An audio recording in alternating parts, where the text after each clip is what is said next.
to the Jim Fannon Show. Erin Visentin in the booth today, in studio from the Viz Show. Welcome aboard. Hello, Jim. Thanks for having me. I'm not finished yet. Oh. By all means, go. Stop talking over my intro. Hi, there you are. There's a picture of my guest, Erin Visentin. And just so you know, here's her Twitter page. I know you saw it earlier. And the Viz Show on Facebook. Go give it a like, give it a share, give it a follow, give it some love. Mm-hmm. And then, how are you? Thanks for coming in. First, before we get started. Right. Okay. We had this conversation a little bit on the phone. But I appreciate you still being my friend. I've lost a lot of friends and family over some good friends and family. Not my best guys. Like I can use Scotty Clarkson as a guy, let's say. Mm-hmm. He's got his own takes. He's got his own opinions. We don't agree on a lot of things. I shouldn't say a lot of things, on some things, but it doesn't matter. And my good friends don't care what my politics are. They don't care what religion I worship. They don't care what color my skin tone is. They don't accuse me of having white privilege or being a narcissist or anything because they don't agree with my politics or something I said on my show. I use foul language. So you're one of those people in my life. I didn't really know for sure until we spoke recently. You haven't unfriended me from Facebook. You haven't said nasty things private on my DMs and say you piece of garbage. Lots of people have. So thank you for that. I appreciate that about you because, you know, our conversation said it all the other day when I asked you to be on the show. And then I'm not a good texter. I'm a caller. So I pick up the phone. So I call and it's, you get me so much better than me trying to convey my feelings through. It can get misconstrued text, so easily via text. Thank you for that. And thank you for your time for coming in today. And thanks for having me on your show. I think I was one of the first guests. Last year. Yeah. Yeah. And that was fun. Feels like ages ago. Yeah. I like to be the guest. Yeah, it was fun. I love to be the guest. I'm not the guest. I wish I could be the guest more often because it's so much easier to be the guest than it is like I'm the host and the producer and the engineer and everything here. And yesterday I had Jennifer Lynn and a local artist, musician. And instead of running this screen with the music in the background when I was doing the intro, I had this screen up, which was muted. It had me in the corner and it was me talking to her and she's just sitting there and I'm saying, you know what, here we go. Like she didn't know she was on camera. That she didn't know? No, she didn't know that I had her live. I'm really enjoying this Florida chair. It's like I just sink back into it. I feel really little in it. Okay. Mm-hmm. Speaking of really little, tell me about your daughter who's 5 now, and you were telling me that she's actually a professional level Mario Kart or Mario. What's she playing? Oh yeah, she's obsessed with Mario. Ivy. Yeah, she's gonna be 5 January 2nd. And she is so smart. These kids with their tablets now. Like we never grew up with anything like that. I think I got my first cell phone when I was like 21 and it was like the flip phone. Remember? And now she's 4, like almost 5, and she's like just going through the tablets, and now she discovered video games, Mario. And so we have Wii U. It's like really easy. Not really easy. It's actually tough to play. Like I can't play personally because I get frustrated when I die. And I'm like, I can't do this. Like it's annoying. But she is so good. Like she could be in competitions for it. Really? Oh, yeah. And now she's obsessed with Mario. I think it's like her first crush. Like I remember my first crush when I was her age. It was Bob from Sesame Street. And I used to go up to the screen and kiss him and be like, I love Bob. And really? She's obsessed with Mario. So she's going to be Mario for Halloween, actually. Yeah, it's going to be fun. What's Halloween look like this year for you? I don't know. I know that we're definitely working on something on Queen Street actually for the 31st of October. I think a bunch of members of the BIA and all the businesses are coming together, and they're creating this event for the day. I believe Charles and the Trainwreck are playing in the late evening. Love Chunk. So yeah, and he's been actually on my show many times. Yeah. Didn't they have their own show there for a while? Him and Stumble or something? Him and Steve Stumble did the punk show. Lord Stumble. Is it Lord Stumble now? I refuse to call him anything but Lord Stumble, Of and I course. think everyone should. Originally, when I was going to do the Viz show, I was going to do all punk.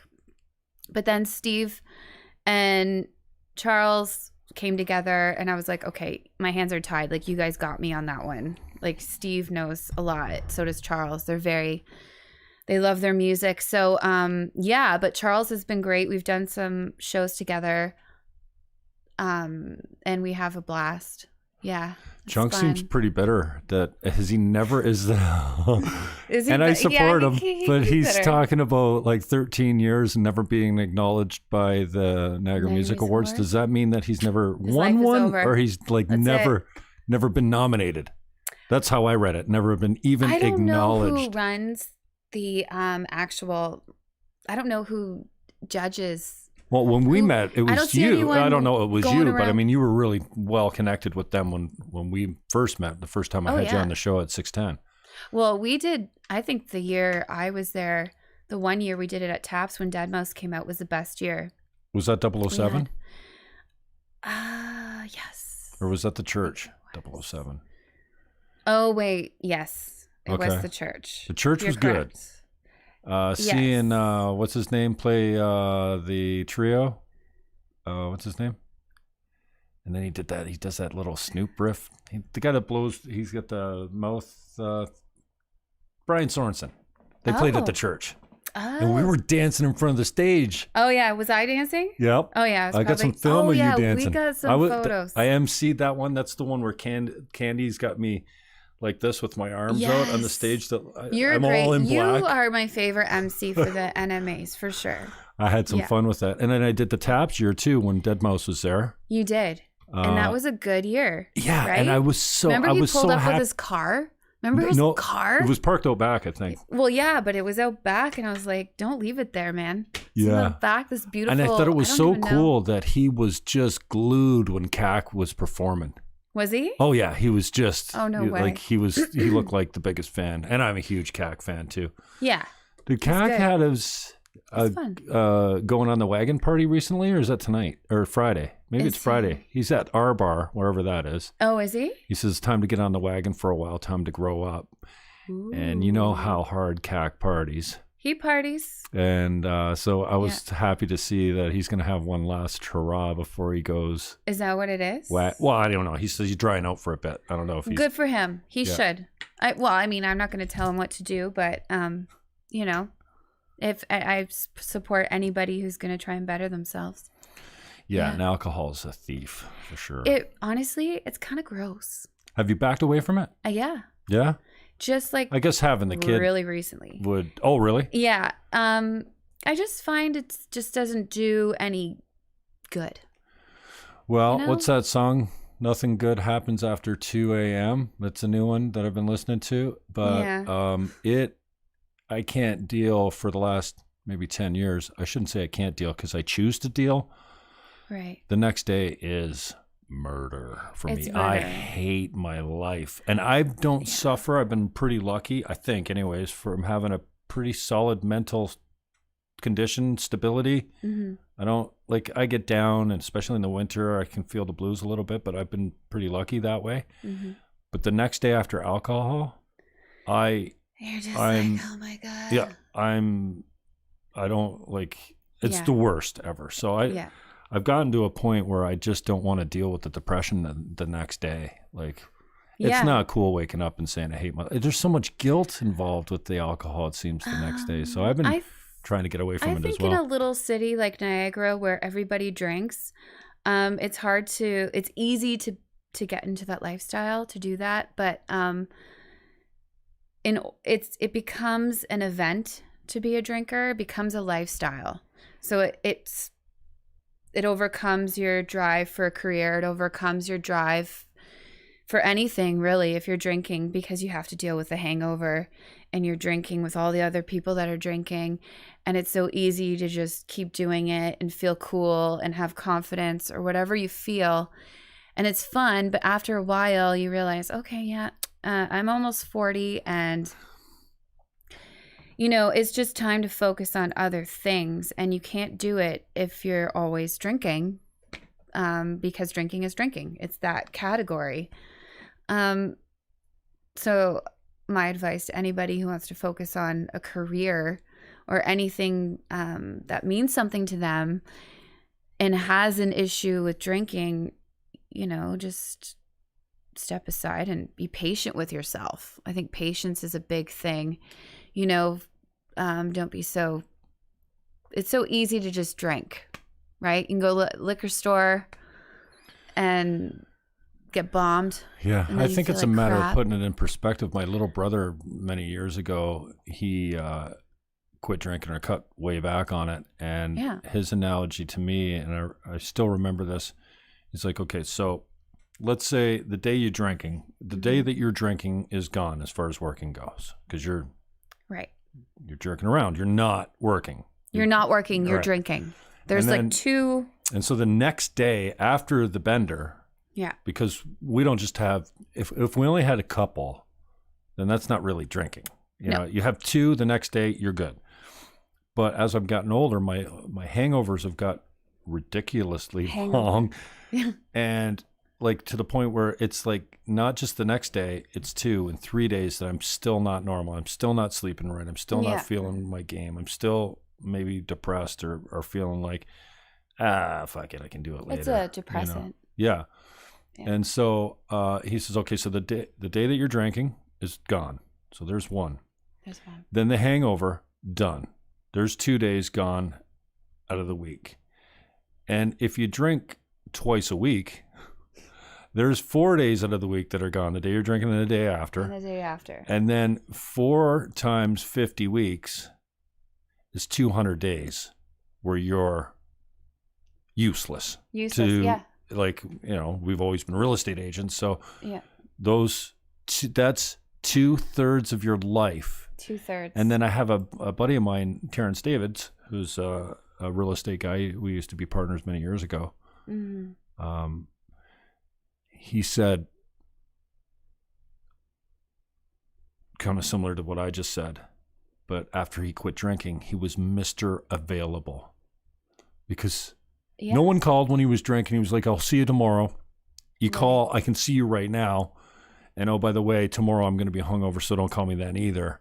So he's Mr. Available. Now him and Sean DeLotte, another recovering addict on alcohol and crack or whatever he was on. They're killing it. They're the number one real estate team in Niagara right now. Amazing. These two guys, recovering so if you take that junkies, for lack of a better term, drinking and put it into your work, you know. And this is no secret. I'm not speaking out of school. These guys will tell you about it. Like I remember Sean DeLotte coming into my office and just he was all jumped up and probably just left behind the furnace, you know, to make it into my office at Remax. And he's sitting there and he goes, "Oh, I'm clean. Oh yeah, I've been clean for a while." And I'm looking at him going, "Oh, who are you trying to kid, man? I've been high enough to know what it looks like." Yeah. And that's it right there. So back to the Niagara Music Awards as well, which there is a lot of drinking involved at the end of the night. And I remember lots of parties and stuff. But I was shocked to know that they were still doing it. I didn't know, because when I was involved, I had a lot of people complain about the Niagara Music Awards. I had a lot of people say, you know, it's not fair, you know, all these things. And are they doing it virtually this year? Yep. Jim? Yes, they are. Yep. Yeah, it's interesting. I don't know. There's all the categories, right? Well, good luck to everyone who's doing it, but yeah, I am not involved anymore. No, I don't. I like for Charles. Charles plays all the time. I'm surprised he's not nominated. If you're gonna have an award show, like include everybody. If you're going to do the region, then include the region. Don't just include your friends. Don't favoritize people just you like. You have to be fair to everybody. I don't think they're fair. Yeah, and I mean, if you suck, you suck. Then okay, but Chunk is a pretty talented act. It's been around a long time. Yeah, Chunk knows what he's doing. Like him or hate him. Yeah. I think he's great. Yeah. But I don't know. And he seems like a solid hang too. Like I haven't hung around with him too much, but Jesse Reed was playing maybe the last time he played because he's been medically not well for a while. I hope he's better now, but he's had back issues and other issues. And he was playing at that bar, Boots or whatever, the country bar that used to be the old Riff Raff bar right beside the Market Square on St. Paul Street. Okay.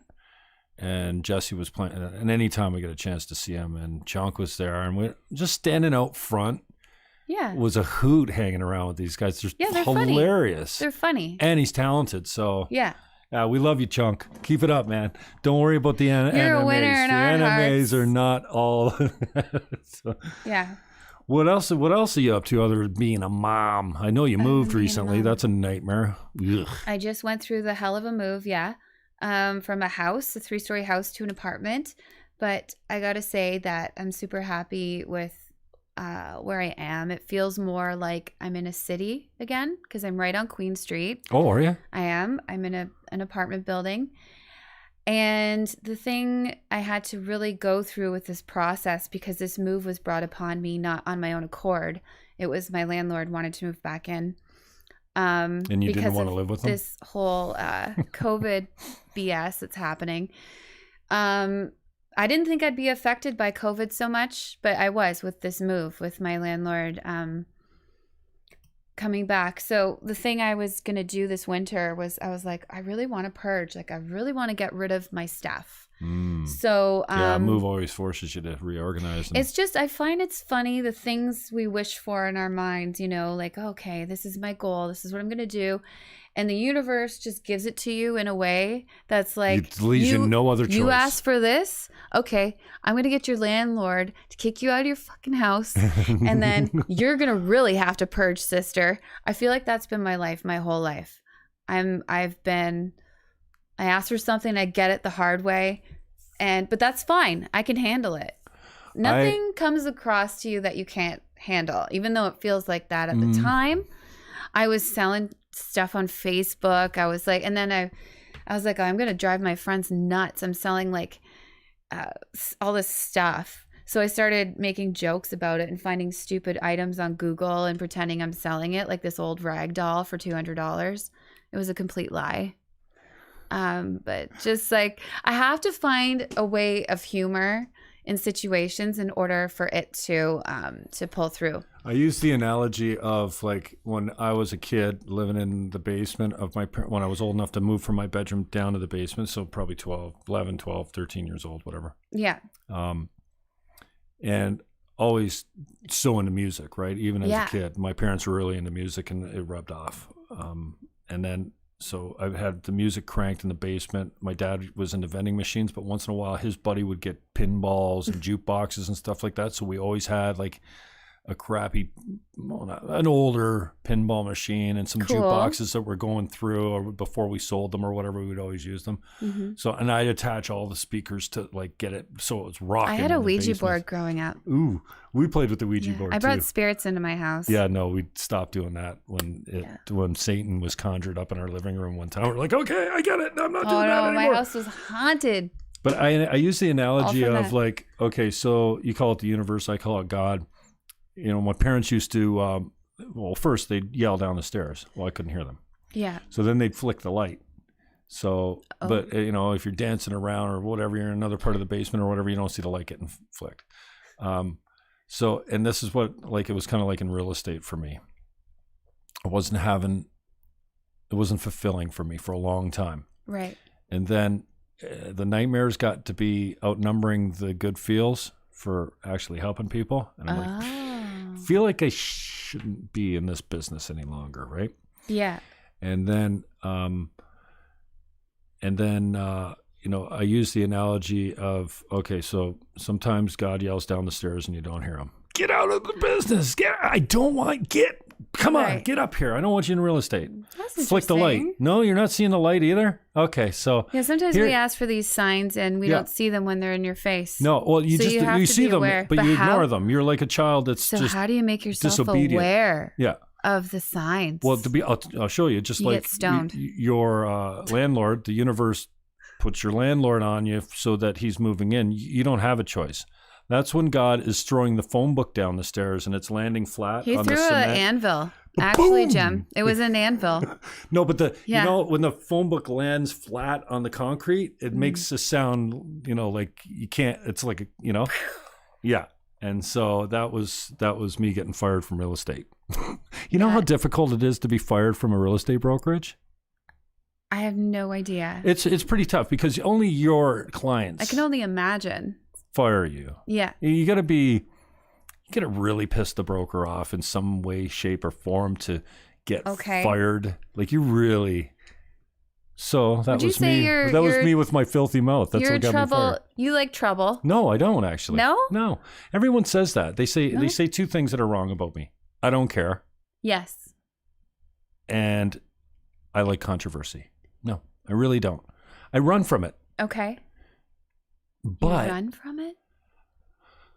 Well, I won't not say what I feel is truth to stay out of it. Right. So if my mouth is going to get me in trouble because I'm speaking truth, fuck it. But I'm not going out there looking for it. In fact, I don't know, about 6 or 8 months ago, I got on here and I was having a hard time going live. And then when I finally did give live, I had a few drinks in me, and that's not an excuse. Setup. I take none of this back.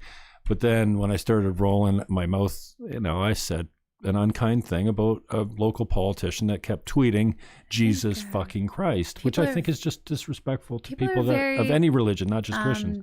Sensitive these days. Oh, yeah. Super sensitive. And the hate mail. And I put myself in that category of people that are looking to be outraged. Yeah. You're just looking for something to get pissed off about. Yeah. I think there's something to be said for people who don't really give a fuck. I think it's really nice. Yeah, well, I act that way, definitely. Yeah. But I do deeply care. I wouldn't do shows like this. I wouldn't have people like you on the show. You're here because I care. But it comes off like I don't care because I guess I've got the courage to say what I believe. Yes. And I've been wrong several times. I'm not saying I hold the corner on truth, but I will not buy into this lie that it's my truth. Like you have your truth and I have my truth. No, there's facts, then there's opinions. And we talked about this on the phone just recently. Did. Yeah. There's facts and there's opinions.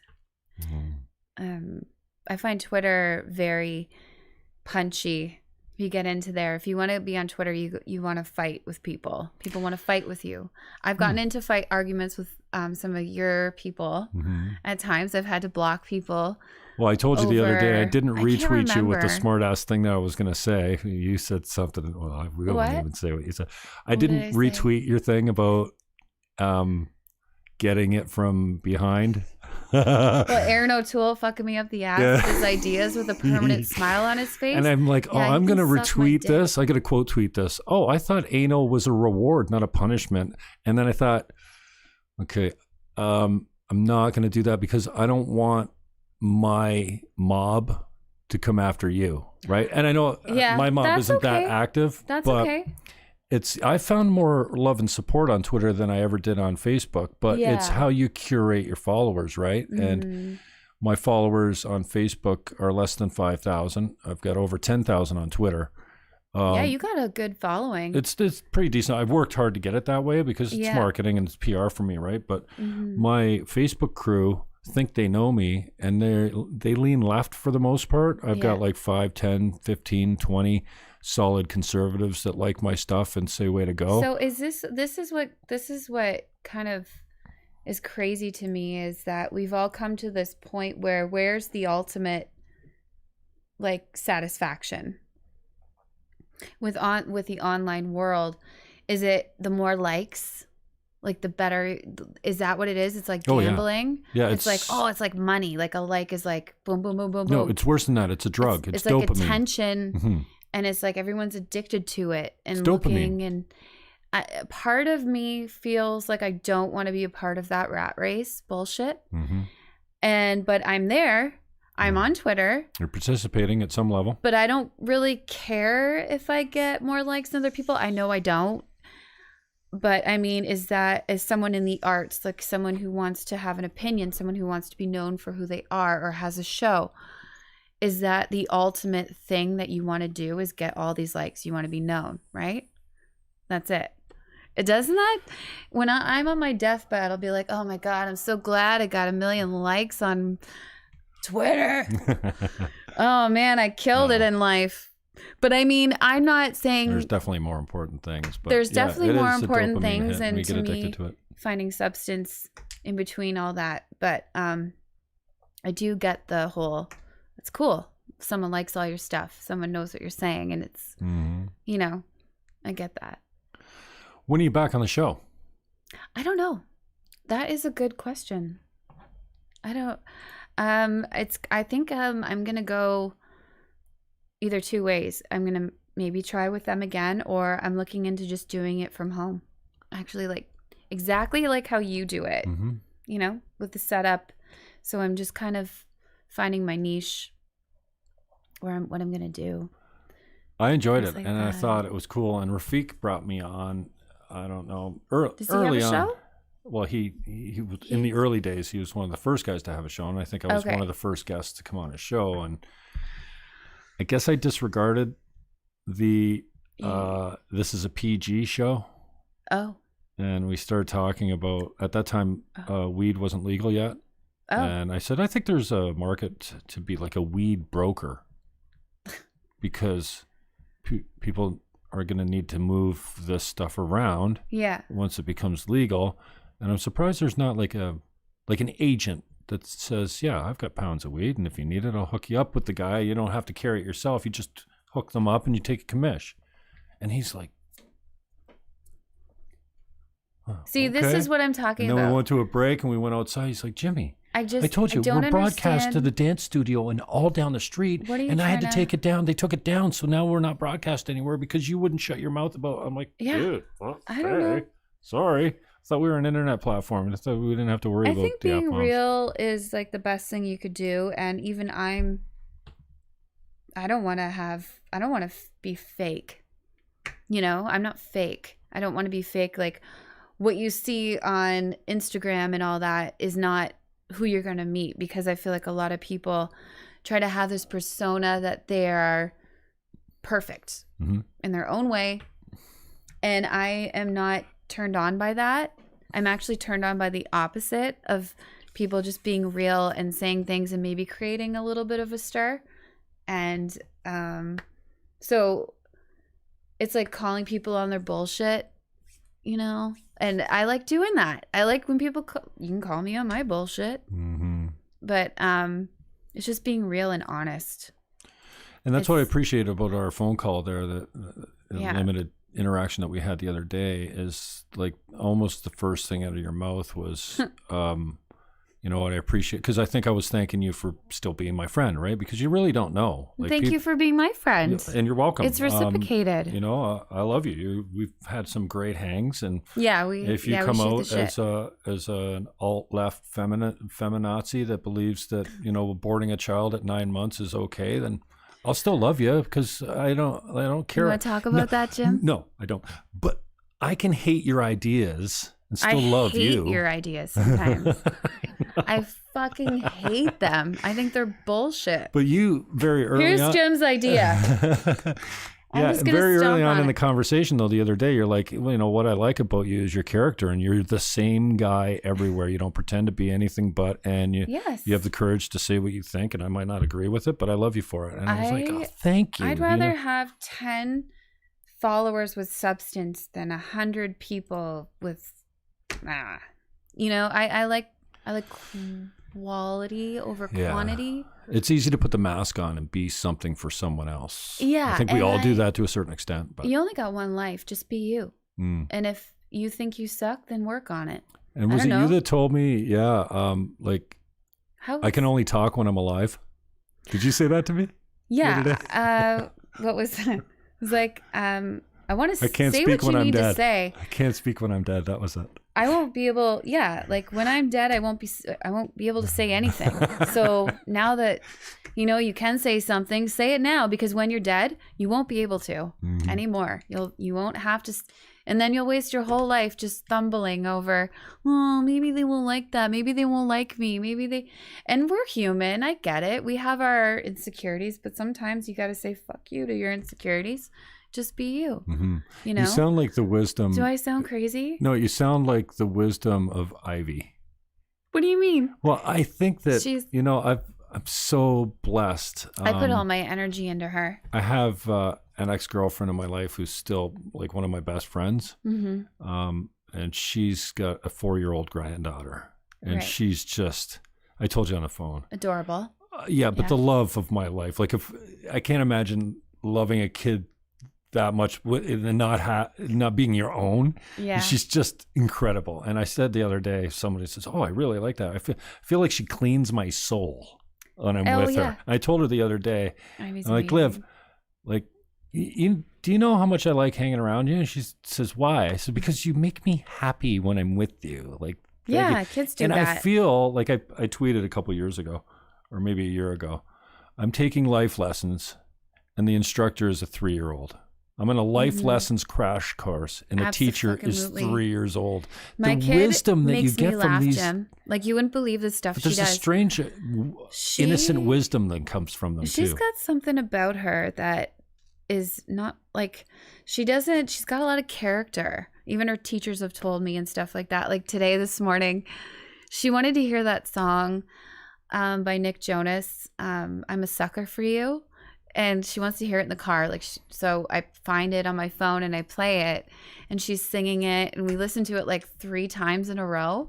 So she's singing the lyrics and it's so funny to see a 4-year-old sing these adult lyrics.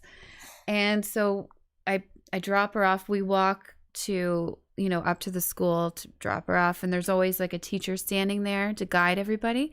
She goes, hey teacher, do you know I'm a sucker for you?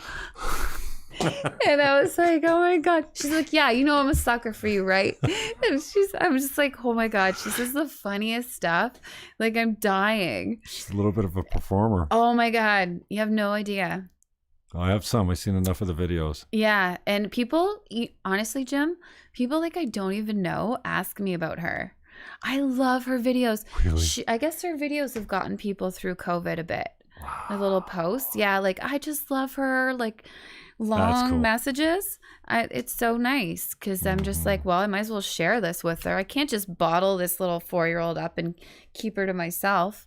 Do these little photos and videos and things like that. And I just, I'm lucky. Yeah, very lucky. Very fortunate. And I'm just thinking, and so are you, right? Yeah.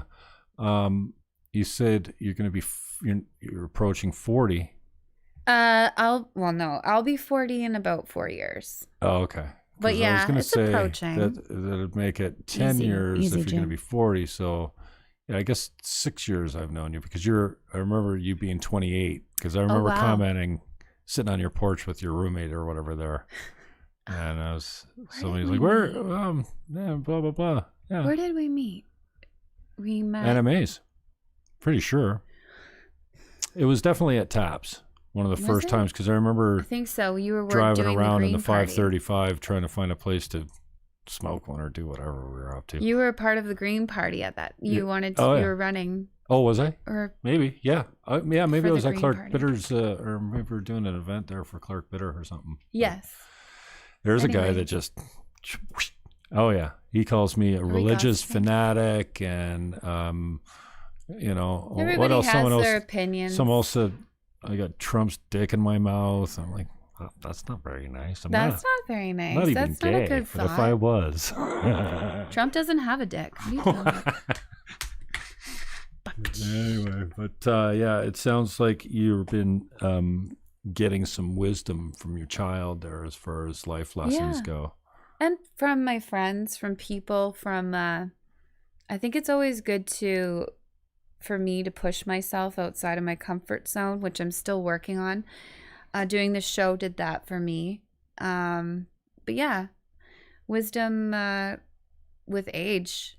I'm not in my 20s anymore. I feel that Jim. too. And, for me, it's happened a lot over the last 5 years. Like I said, in 2015, now that we've had fixed election dates, all my memories are coming up as elections because it's October. Everything's changing. 12 years ago, I was a Green Party candidate. 5 years ago, I was a Green Party candidate. In 2014, I was a... So all these memories are coming up. And my first election was 93. I was 24. I'm not 24. I don't believe those things anymore. And I feel like, I was talking to a young girl on Twitter the other day. Can't remember. She's 30 or something like that. She's not that young. But... It's young now. And she's well educated and got her own business and stuff like this, and she thinks she knows it all. And so we don't spar publicly, but we do on DMs.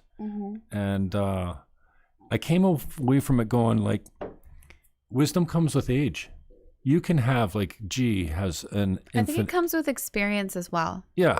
Oh, yeah. Definitely. Yeah. But like a guy like G has, for his, when I met him, he was 19 years old or something like that.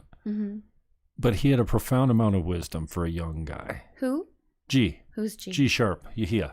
Oh, Road Waves. Yeah. For a young age. Yeah, he's 19. he's got a lot of wisdom. Well, he's almost 30 now, but he's got a lot of wisdom. But I just came away from that conversation with that friend on Twitter the other day by going, you can't expect wisdom from somebody that's 22 years younger than you. The same level of it, because it comes with experience, it comes with age, and you can't have it without. So I think I've been pretty good at I'm my own worst critic, but I've really given myself some room to pat myself on the back for the openness to try on new ideas and go, hey, wait a second, you're right, my facts on that are wrong. And so, I mean, that's happened a little bit. But over the last 5 years, I hated Donald Trump. I didn't watch his show. I thought he was a buffoon. Yeah. But now I look at him and I'm going, I found myself agreeing with some of his immigration policies. I love the fact that he's anti-establishment. I love the fact that he doesn't have any problem putting his middle finger in the air and telling people to just like talk about a guy. Again, we got to find a new description for it.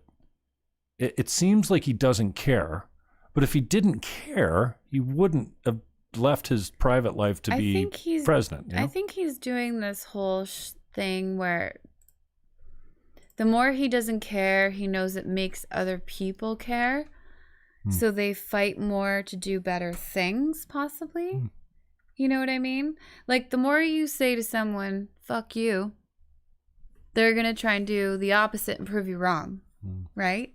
Maybe, yeah. Like, I don't know. I mean, I'm not really a Trump supporter. I don't hate him. I don't wish death upon him. I don't agree with his tactics so much. I don't think it kind of like pisses America off a lot. He's kind of like against his own country in a way. It's new. It's different. He's not your typical president, for sure. But for Canada, like Erin O'Toole is basically Trump's little Canadian twin. And Erin O'Toole is the worst name ever. Who the hell? And he spells Prime it like Minister you do too. O'Toole? Jesus Christ. Get me the fuck out of here. I don't like that. And his name's spelled the same way as me. Yeah, well, you should be an AAR if you're a boy, no? I mean, there's no shoulda, coulda, woulda, but it's just a little weird seeing a man with like the woman's name. Like if my name was spelled AARON, that would be strange. But yeah, well, I don't know. I like politics, but I don't dive into it too much because I just I'll get pissed off or something. It's funny how I think, I know that Trump's injection into the political world has made a whole bunch of people that didn't give a shit about politics look at it. Look at the issues. Like, I know for me, I see that. I wouldn't have looked at immigration, ICE, the wall, cages, all those issues that are all around illegal immigration, which I'm completely against, even in Canada. No, come across the border at the checkpoints legally, welcome. Well, we get the chance to turn you down, We're in the and apocalypse. you can't just sneak across the border. So I found myself going, okay, so wait a second. I don't know there was cages. I didn't know Obama had the cages. Yeah, he kind of. I didn't know that he was spilled the sending more beans people on back, and it forced me to get educated on some of the issues that I wasn't. I revisited abortion. I revisited my takes on capital punishment, on guns, on free speech, and some of those things I didn't have to tweak too much. Some of them I had a drastic shift on. I'm pro-abortion. But if it wasn't for Trump, I wouldn't have looked at those issues. I had no interest in American politics before Trump. Right. So, and I think that he's done that not only for guys like me who are political addicts at every Canadian level, I mean every level, Right. the city, the region, the province, the feds, like even other outside political bodies like the Human Rights Tribunal, obsessed with what goes on at them, how they operate, how unfair they are sometimes. But then American politics, I didn't give a rat's ass about until I didn't watch him come down the escalator. Like I wasn't a fan of his at all. Right. I think I was just forced to look at it. Just to see. And then I start going, wow, I didn't know that. And I think I'm not the only one. I think a lot of these people, the problem is they don't want to admit it. Well, no, but the ones that have such limited knowledge into the political issues and the depth, because these political issues are deep. You got to go through a lot of stats and history and all that kind of stuff. And I've kind of kept up on that, at least in Canada. So like they all come out like all outdated. The TDS, the Trump derangement syndrome, where it doesn't matter. He could cure cancer, and the people would say, "Oh, great! Look at all the people you put out of work."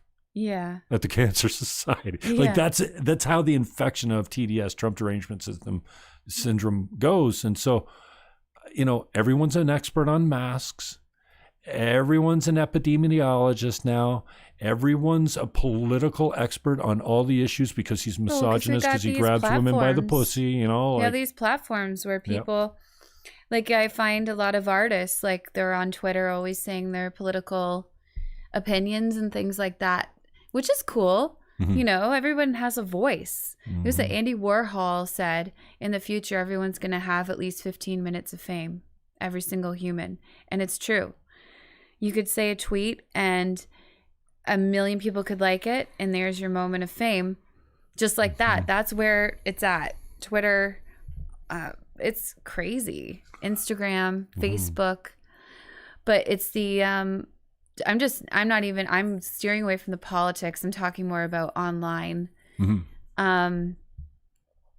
How addicting it can get, and how much of your life you put into something that everybody else is doing, like Facebook. I know all these strangers, what they're doing and thinking constantly, and I don't want to see it anymore. Yeah. It's just ridiculous. The same thing. I should not have to carry the burden of knowing what everyone is doing. When I'm in a grocery store, do I go, hey everybody, this morning Ivy took a shit on the floor. My cat did too. Hey guys. Like it? Do you like it? Are you laughing? Great. Like I can't. No one does that. No. But people say the most, like they're open about really like personal things. They want attention, like fighting with my husband, blah, blah, blah. Or I get it if it brings people a sense of belonging and if it makes people happy, fine. But like it's quite the downward spiral of like internet. You just get locked into it. I think it's causing us people mental judge health. People more on their life on the internet than they do when they see them. Yeah. And people don't see each other because they see them on the internet. Yeah, it's destroying our mental health for sure. I don't think it's it's just crazy. And not only that, I've said this on the show several times, that you have to remember, like, this is me. I'm a real human being when I record but as a TikTok video, that's not me. Okay, I am not. I hate TikTok. I'm obsessed with it. I've only got a few videos up. It's funny. I get obsessed watching it, and TikTok knows what to send me to keep me addicted. But anyway, you have to forget that my Twitter account's not human. My Facebook account is not human. Mm-hmm. My Instagram account, not human. I share what I want. I share what I want. And, it goes back to, okay, you want your 15 minutes of fame? I haven't had one of those tweets. I've got 10,000 followers on Twitter. I worked hard to get there because, again, it's a marketing machine for me. It's PR. I use it to promote my shows and it's self-expression and comedy. Like, I'm hilarious.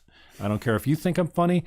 I'm funny. And even if I'm the only person that finds me funny, I'm still hilarious. That's like saying I'm a great catch. Yeah. Would you want to say I'm not? Well, I'm not a great catch. No. You say, but I wouldn't say that, but if you have something that goes viral, say that the let's other say, day. I've never had, a tweet that's got 25,000 likes or, 100,000 likes or retweets or whatever. Like Trump's Trump's last tweet about getting sick, he's got almost 2 million likes on it. I've got COVID, I'm going to thing. Yeah. Like that's a lot of action. We can we can hear the president's thoughts on Twitter because of Twitter. Yeah. But the point I'm making is even if you get your 15 minutes of fame on Twitter, it might give you 100 followers if you get something go viral. And after that, it's over. Yeah. Your Twitter account doesn't get a blue check because, you don't get a plaque from Twitter going, congratulations, you made it. I know. So, you don't get money. That success is fleet. Now on YouTube, you get money. If you get a million views, you make $1,000. That's amazing. If you're monetized. If you don't have your 1,000 followers, then you get jack shit. Yeah. But YouTube is actually where it's at for anything online. You want to be censored. It has to be censored?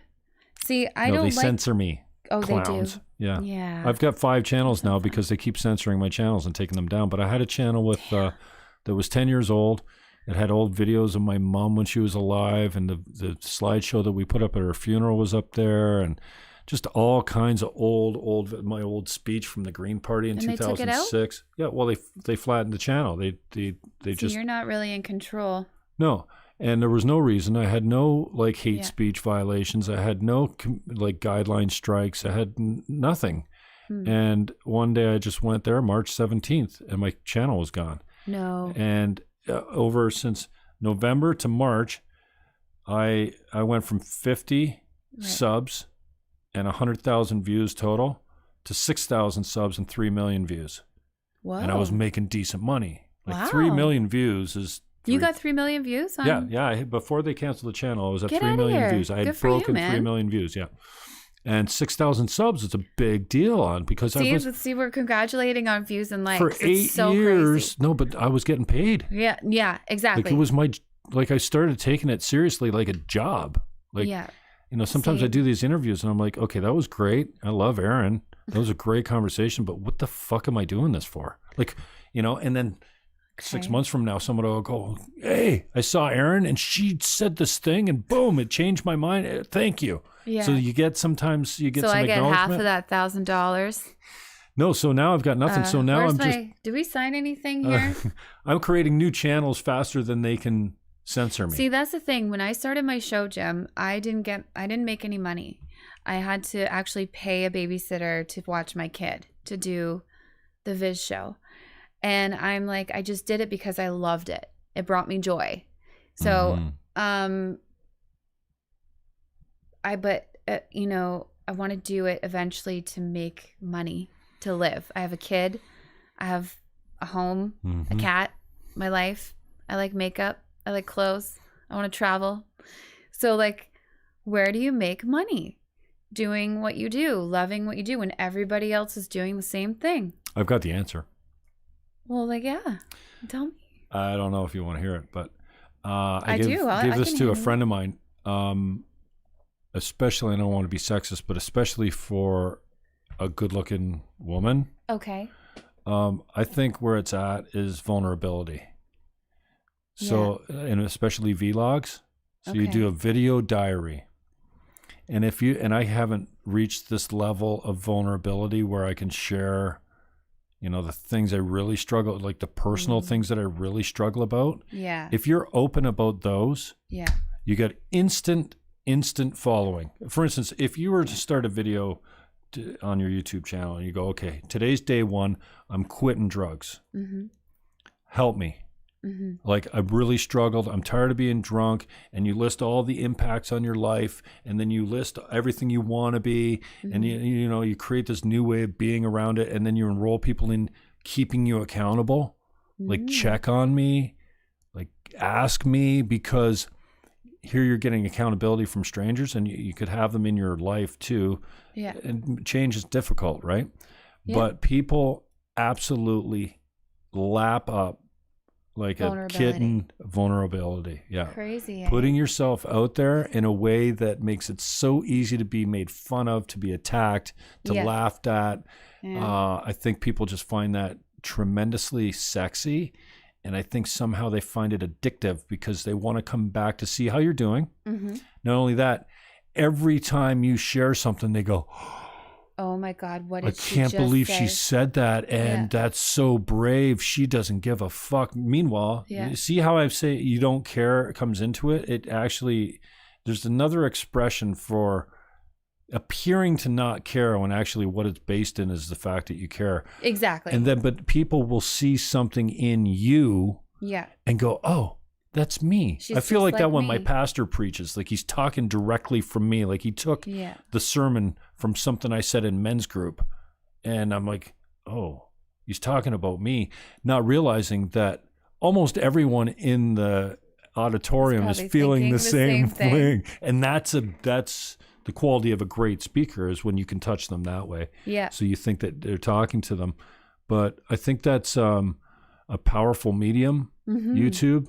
And if you committed to a daily vlog, it could only be 2 or 3 minutes where you just come on and go, you know what? I want to kill my child today, you know, or something. Like, I'm at the end of my rope, or my mental health is failing, or I got this virus. Is this what you really think of me, Jim? You really think I feel these things? No, I'm just saying the vulnerability, I think, is, and I haven't. Well, you know what? I did a selfie of me crying last week, and I got the most feedback off of the one selfie where I was like crying in it. Well, there's trolling for attention, and then there's like authentic vulnerability. It's honestly how I felt. I was actually legit. And that's crying. Authentic vulnerability. I wasn't saying that you were trolling for attention. No. But you got it. You got it, didn't you? That's my point. Yeah. So I see where you're going with that. Yeah, that's really insightful. I don't think there's anything sexier than a little healthy self-deprecation. I find to be hilarious. If you can't laugh at yourself, and then, you know, as long as it's not an unhealthy form of I'm a loser. Yeah. As long as it's like in a comedic form, I'm a fan of that. The vulnerability. And I shouldn't say just for women, only because I think women are easier to look at, and it's probably got nothing to do with how you look. Although I think it helps for followers. Like, I see the pretty faces on Twitter, just boom, and people, they get follows like crazy. I'm a pretty face on Twitter. But if a man was about to do what I just gave you, you know, kind of, I got the secret for blowing up a YouTube channel and making serious money by being vulnerable. Yeah, I don't think that's any different for a guy like me that would come out here every day and vlog about my troubles and being really vulnerable. I think even more so, some people will go, man, ooh, that's like crazy. I don't know a guy like that can cop to all those ways of being. You have like a old milk bottle for your water. I like that. Yeah, I stopped drinking out of plastic a long time ago, and now I've been fortunate enough to be drinking good for the environment. Ricochet water. It's the wettest water going, and it's Ricochet is like it's an ESIL technology. I think it was an old NASA technology, and somehow it uses a low-level electrolysis to clean the water, but it leaves the kelp and the sodiums and the salts and the minerals and everything in it. So it just takes the bacteria out. But it's I don't know if you can taste the difference, but if you were catch the taste. Yeah. But if you were to drink this for a month and then you drank RO water, you'd know the difference. So you buy this? Yeah, Ricochet. It's right on Seacourt Drive, Seacourt Drive here in St. Catharines. And that's kind of the bummer about it, is they're They're not easy to act. They will deliver it to your house for a charge, but they're not. You can't just go to Avondale and pick up Ricochet water. You can only get Coke or Pepsi water, and that's all. That's horrible. That's all reverse osmosis, stripped clean. I call it naked water because it's got no minerals or vitamins or kelp or any of the good things that you want in your water. Mm-hmm. You don't want the bacteria, but the other things are the trace elements. They're all good for you. So I've switched to Ricochet, and I've been a big fan even since I had Ricochet on my show at CHSC. 1220 CHSC. Are they your sponsor? No. Well, they are now. I just had them on the show. Should be. I tell them I talk about them all the time. They don't. Yeah. They give me a free bottle of water really every once in a while. Yeah. You can taste it. Yeah. You taste the difference. And people are like, "No, you're not supposed to taste your water." I'm like, "Yeah, no. Water's supposed to taste good. Yeah. You're not supposed to drink it and go, it tastes like nothing." You can tell when you have bad water. A lot of things I've been doing actually this summer. When I was thinking about water, I found this thing. I didn't know they existed. You can buy them at like Walmart or probably Canadian Tire. It's like a tube, and it's a filter.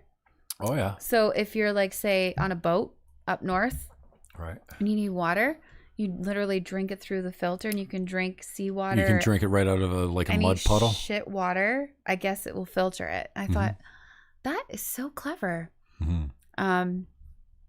But I've been going on a lot of hikes lately, actually. Around like the other day I did the metal steps to the wooden steps. Oh yeah. Have you ever done Whirlpool? that, Jim? Yeah. It's good. The wooden steps are great. That's down right at the whirlpool. You can go down. I did the metal steps to the wooden steps. Oh, you can walk that way? Yeah, you can walk the whole. It's 2 hours. It's 2 hours from steps to steps? Yeah. Up top? Yeah. You can go up top, or you can. You go stay down along the metal water. steps. Yep. And then you go along the edge? Yep. Or you can go along the water. Yeah, you can go to the bottom and then walk over. Oh, yes, on the water, right. Yeah, and there's an area where there's a rock and you have to climb under, and you get rained on, and it's pretty badass. It's pretty cool. Cool. Chris Curry says, "Yeah, you are funny. You're funny. You're funny." Shut up, Chris. I haven't reconnected with Chris Curry in a while. Chris is a nice guy. I know. I don't think he supports my political views all that much, but I hope he's still my friend. That's a great not shocking. facility down there. Yeah, I know. It's whatever. Yeah. But, I got extra time for people that are like, I could care less. Come on over. We'll have pizza and beer. Pizza. So good. Rex Pizza. Rex Pizza? Oh, the best on the planet. Okay, where? In Rex St. and Welland. Catharines? No, Welland. Oh. Niagara Street. You got to do it. I got to do it. Yeah. It's worth the drive. I don't care where you come from. Well, my mom lives in Welland. Oh, yeah. You got to do it. She tries to get me to move apparently out there. Gnocchi. Apparently the gnocchi's really good there too, but that's old school Italian family. Ooh. But that's thin crust. I like pizza that when it's hot, you can hold it and it stands straight. Ooh. Is that the way? Thin. It's thin and crunchy. When you crunch it, it's dry and it snaps. That's how a crust should be. It shouldn't be this thick and gooey. It wasn't last summer. Well, like, I love pizza and I love Mexican food. Like, I love nachos, tacos, all that stuff.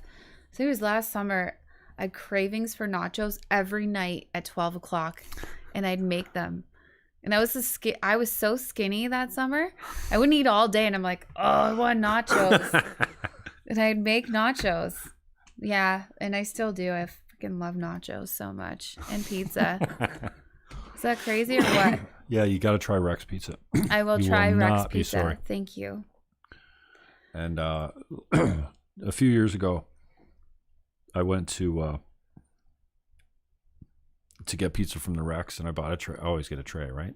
You got to get the trays. Yeah. And there's no point. You need leftovers. So I took the tray out, and I put it on the back of my car, and I had a sub playing.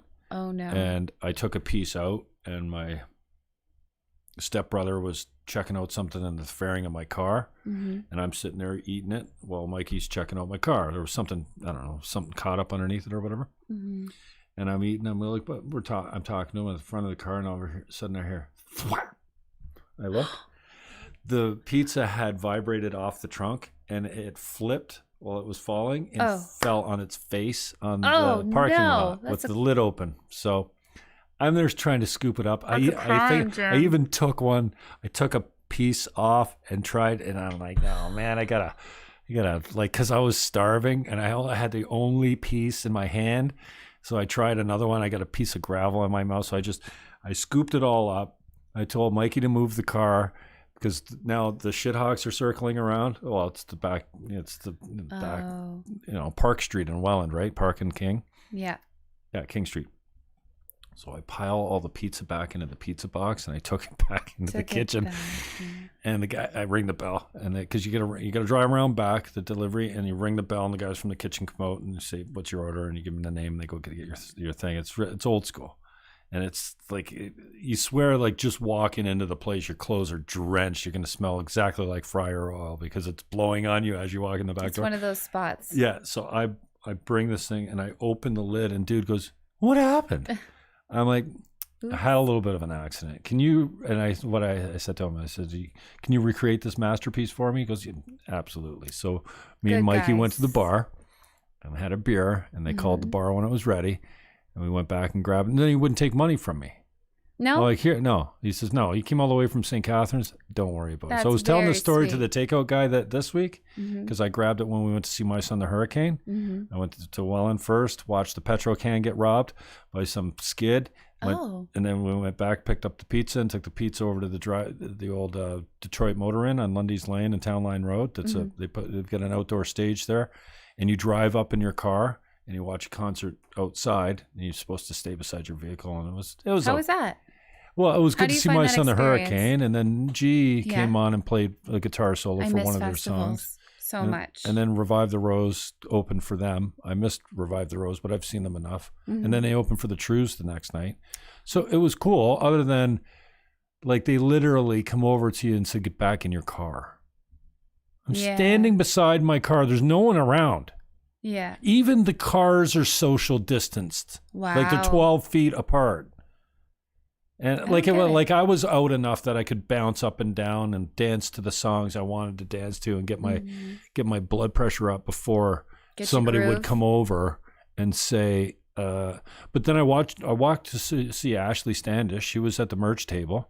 I fist bumped Jacob and talked to Dano, and Mikey Farkas came up. He had a girl with him, and just give him a big hug. Like Mike was no problem, no mask, no that. Like, come here, and give him a big hug. Jacob was like, he's the headline act. I don't want the people around to see that he's breaking the rules because they said no hugging, no shaking hands. If you Life see has just become so crazy. So they didn't give me a problem. As long as you were walking, you could go to the bathrooms and come back, but you couldn't go to another car and stand outside it with your friends or whatever. Yeah, I hate to say that there's going to be a new normal, but I can't wait to go back to normal.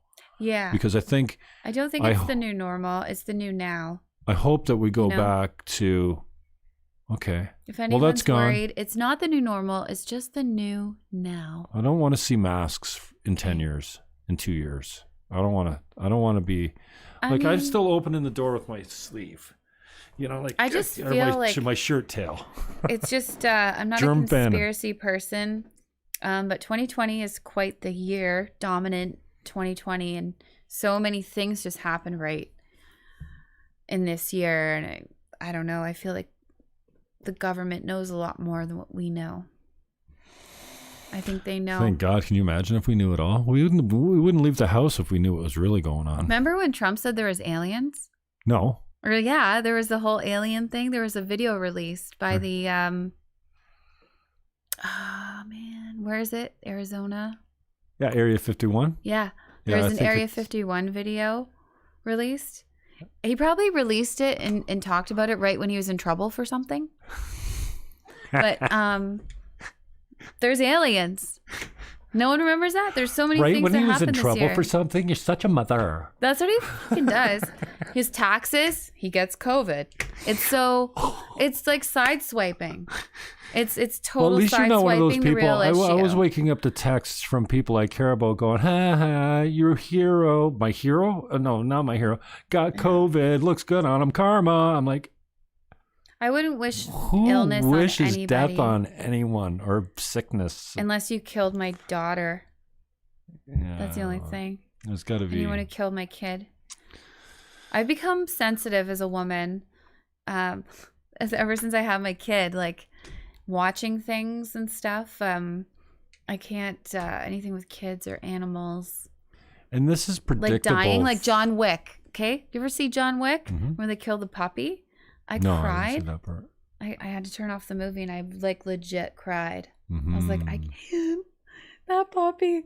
And I don't even know where it comes from. It's just there. You know what? This is like empathy. I'm glad you led down that road, because this is something that some women would be offended by.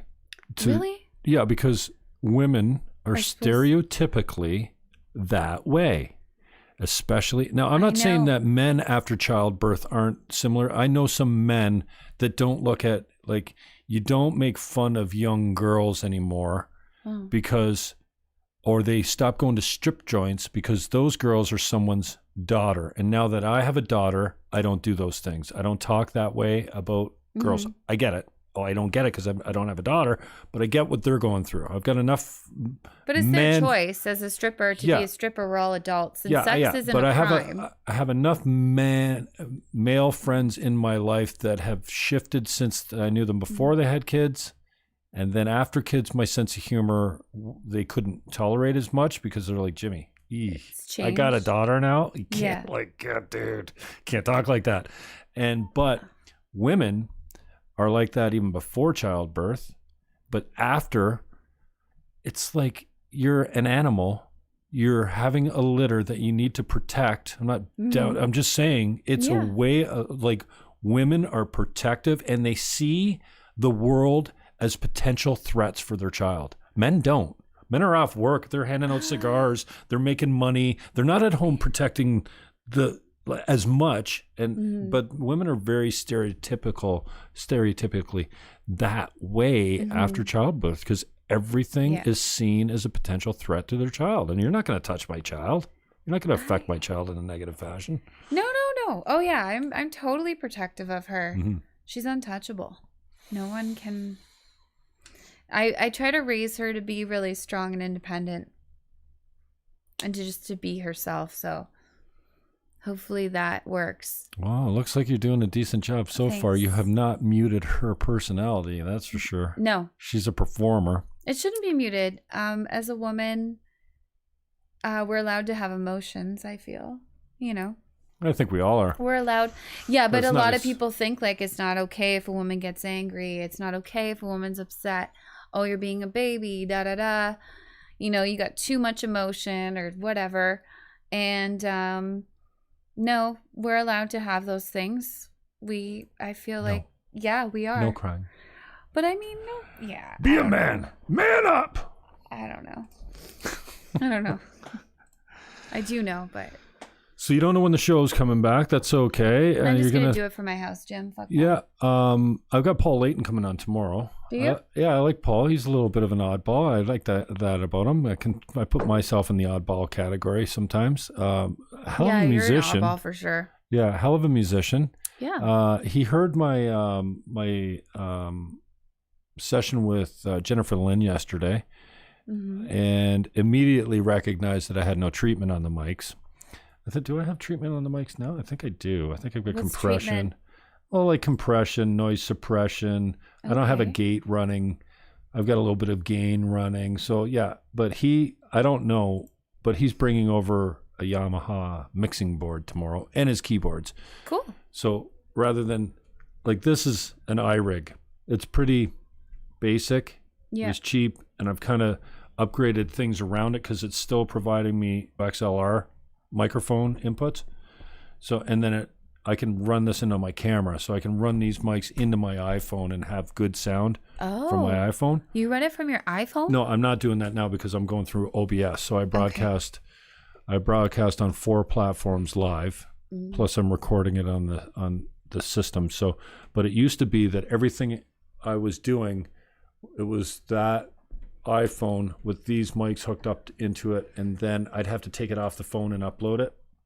So this is totally different. Like right now I just got a small picture of me in the corner and you're the big shot. You're the big like camera angle.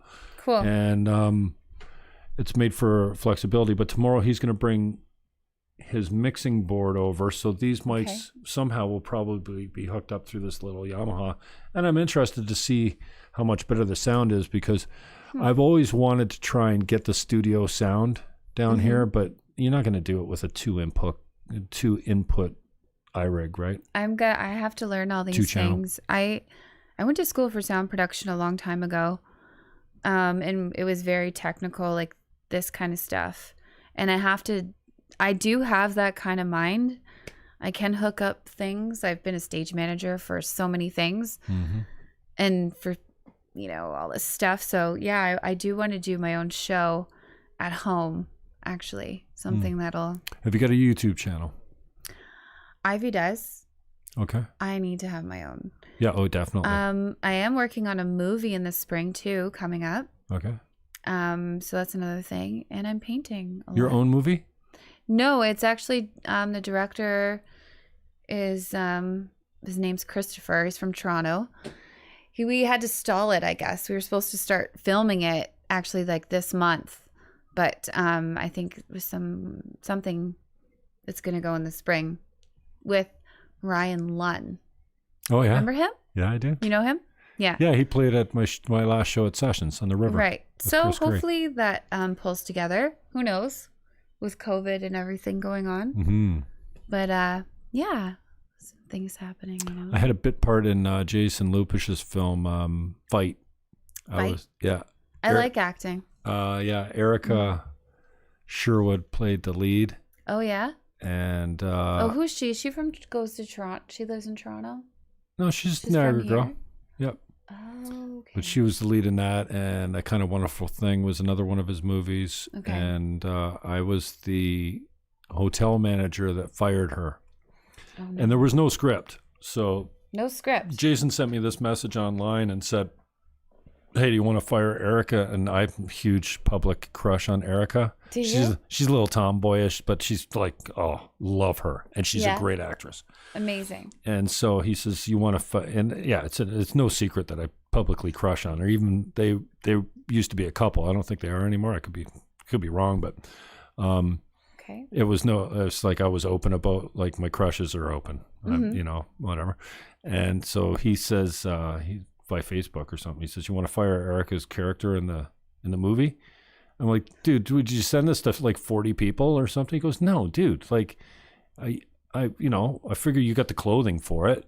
Like, I need you to dress like the boss. And there so you go. I have an IMDb credit. I have an IMDb page. For acting? Yeah. Yeah, so do I. Because I'm in a movie. Because Yeah. I played the boss. The boss. That's cool. And it's early on in the film when I fire her. Oh, yeah? And I go, oh, really? He goes, no, this is specifically for you. You want to do it? I'm going, well, is this up my alley? He goes, oh, totally. But he goes, here's how up your alley it is. There's no script. Wing it. I'm like, Wing it. I can do this. So what's the name of the movie? It's called Fight. Fight. Yeah. And it's released already? I don't know where you can see it, but there is it's on Facebook, and it's a solid movie. Not because I play a bit part, like a forgettable part. Actually, it's not that forgettable because I fire the girl, and it's early on in the movie. I'm looking at myself. I'm going, obviously I didn't have a haircut, because he called me. I went that night.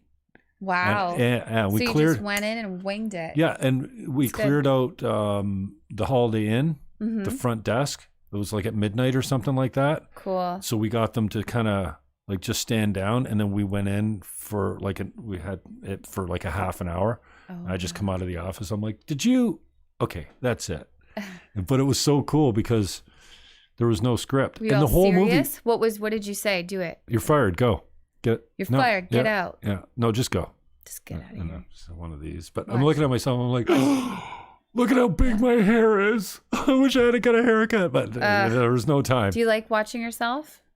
On seeing yourself on a camera? I don't hate it. I used to. It took me a long time to get used to my voice when I first heard it. But I was young when that happened.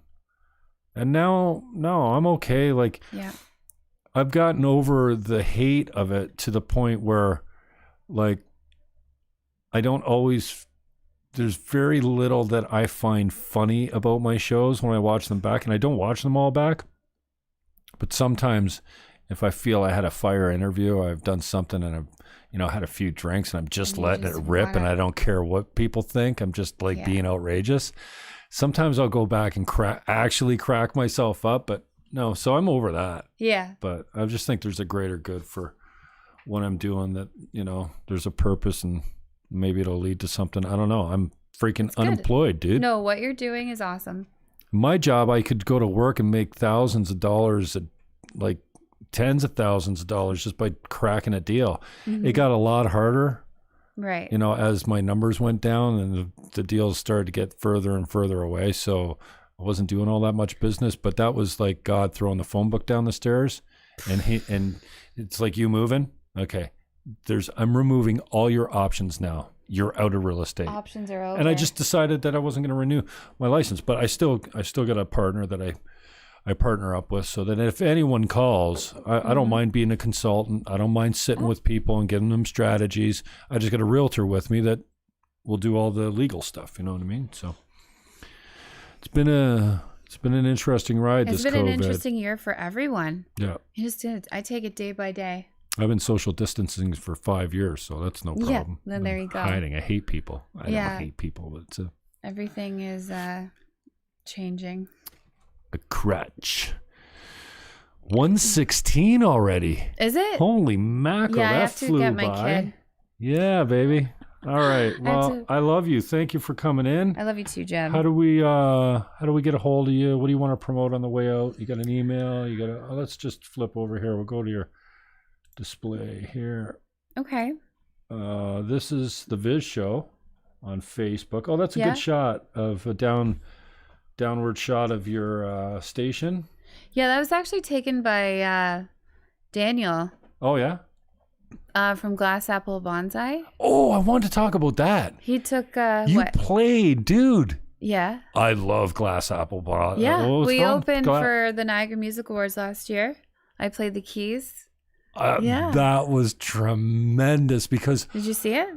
Yeah. Sweet. And I've seen him before. He played at the church. I'm like, yeah. Oh, who's this guy? And I went up to him and I said, dude, play my show. Like, come on the show. And he's like, oh, totally.